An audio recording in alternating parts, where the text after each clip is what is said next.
Let's go to any browser that you have on your phone, and then you're just gonna do a Google search for MT Manager up to down, and click on the first link here, MT Manager from up to down.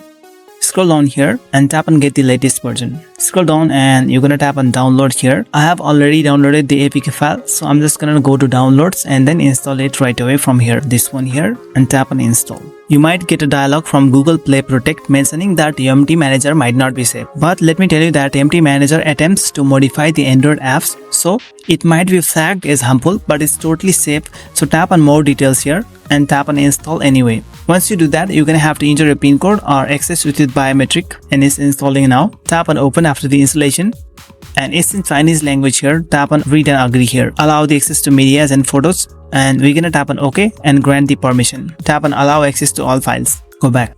Now you'll get this pop-up inside the app which gives you different options like login, manual, tutorials, etc. You can access the tutorials if you want to know how to use this app here. Tap here, lead you to web page giving you the tutorials, but I'm going to go back here. And now you can start using MT Manager for Android. To access all the tools, you're gonna tap on small 3 lines here at the top right side. So don't forget to leave a like on this video and subscribe my channel.